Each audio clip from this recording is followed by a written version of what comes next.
rotation going on the line yesterday with the guards. Anybody emerged from that, or is that still kind of a work in progress?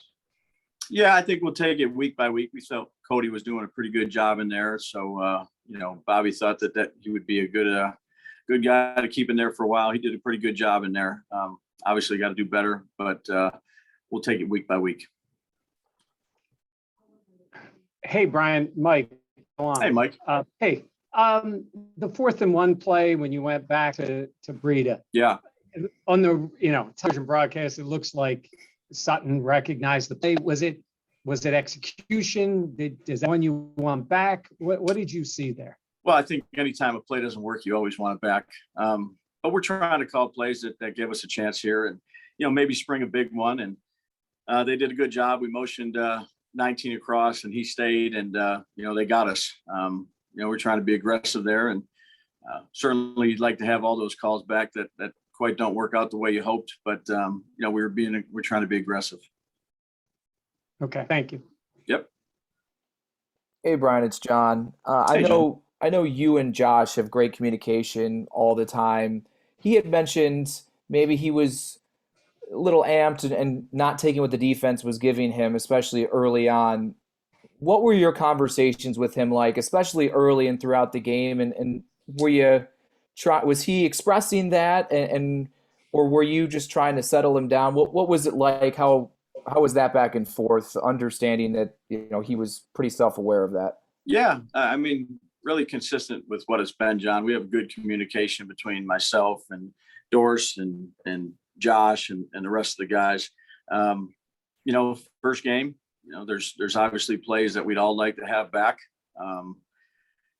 Certainly made some good ones against a good defense, but at the end of the day, we stalled there in the fringe in the red zone, and as Mike alluded to, we missed on a couple of those short yardage opportunities, and that's the game against a really good defense that's holds opponents to usually 300 yards or less in most of their games. We have to capitalize on those opportunities, and we have to all do a better job.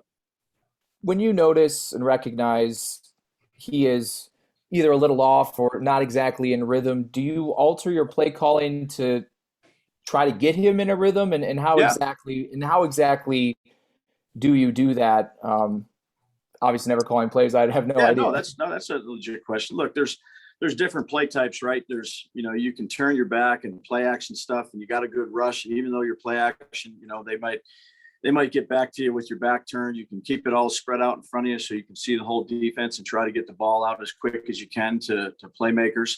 There's RPOs, there's draws, there's running game. You try to do whatever you can do. Look, he certainly had some good plays in there, and he certainly had some plays that he wishes he had back, just like we all do, myself included.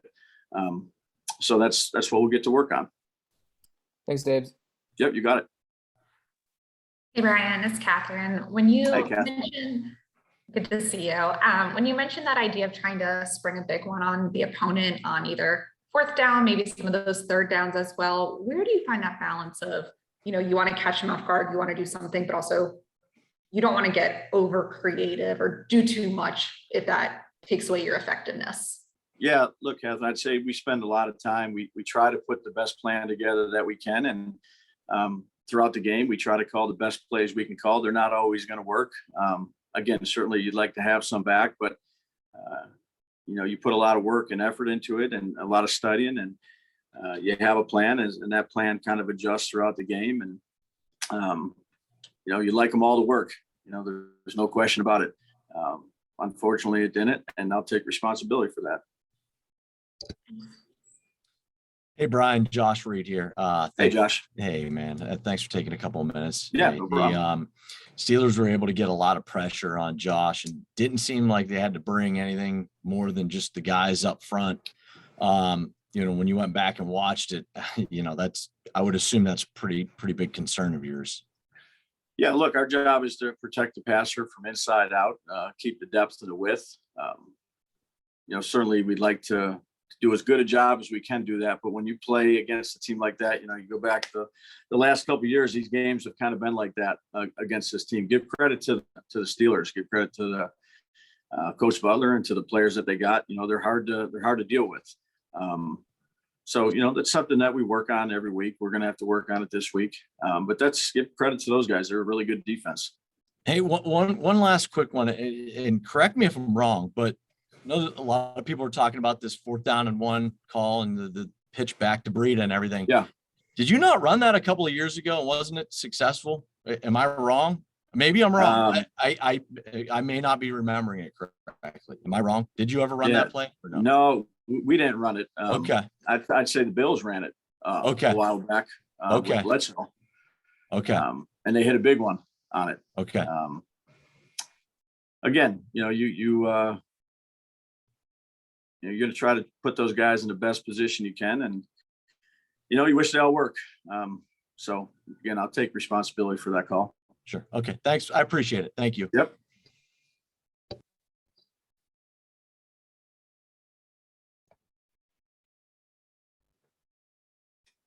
Hey, Brian, Adam Benini. How are you? Hey, Adam. All right. How you doing? Good. Hey, I was jumping in. I missed Mike Catalana's question there off the top. So this may be repetitive and I apologize. That's okay. If it is. It was kind of specific to that 4th and 1. I was just going to ask you to elaborate to whatever extent you can on the design of that and ultimately the lack of execution, kind of what went wrong. I think fans would like a window into that. Yeah, no, they did a good job of playing it. We earlier down there in the red zone and had a little twist with it with the little cap motion going back across with 19 and Josh stepped up and corner didn't run over and they ended up playing it. It's a call obviously I wish I had back.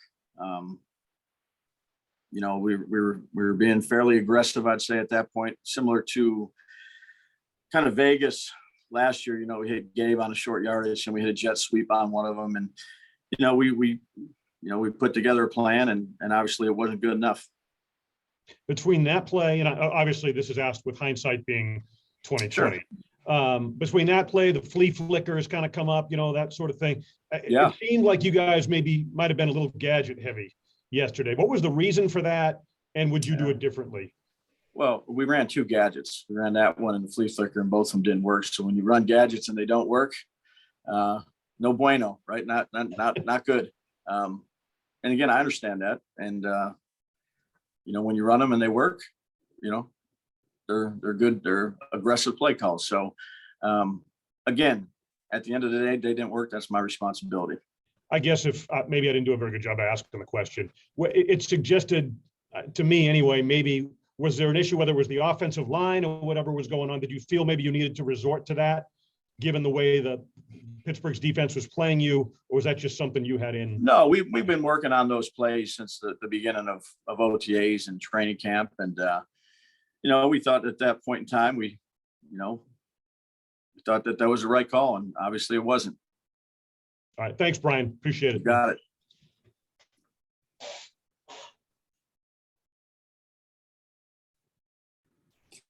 Hi, Brian. Sorry, it's Elena. Hey, Elena. How are you? Quick question for you. I was good. I was curious, when you see Josh end the game with 50+ passing attempts, do you feel like, this offense needs to be more balanced, or did the game sort of dictate that? How do you kind of walk away from this? Yeah, I think that's, we try to do whatever we can do. If it was 50 runs and we thought that was the best thing, that's the best thing. At the end of the day, it's about our execution, and we have to, we got to do a better job with that. But again, give credit to Pittsburgh. This was a good team. They did a better job than us all the way around. Hey, Brian, it's Sal. Thanks a Hey, lot Sal. for doing this. Yep, you got it. I know 1 for 4 in the red zone is not something you're going to like and something you're going to look at. Yeah, that's the game right there. I mean, Yeah. Look, there's plays here and there throughout the game that you're going to hit, you're going to miss. But 1 for 4 in the red zone, we're down there and we're settling. That's hard to win a game, particularly against a defense like that. And my specific question about that is, it seemed like there weren't many shots to the end zone. You did have the one to Gabe. I mean, from in the red zone, you had obviously the long pass to Manuel from outside. There weren't many shots into the end zone. Were they doing something schematically that was preventing you from doing that? Yeah, well, we weren't interested in holding the ball too long. We were trying to get out of our hands and get it into the guys' hands so they can catch and run. And, the longer you have to let a play develop and a receiver get downfield, the more the pass rush is coming. So we were trying to balance that. Gotcha. Thank you. Yep, you got it. Hey, Brian, Sean said post-game yesterday that the Zach Moss decision was just a numbers thing, but where do you see that room at in general? Particularly, do they need to be more involved? And if so, who's going to be able to do that? No, I'm pleased with that room. They've had a good training camp. I thought Motor played well yesterday. I have confidence in that room.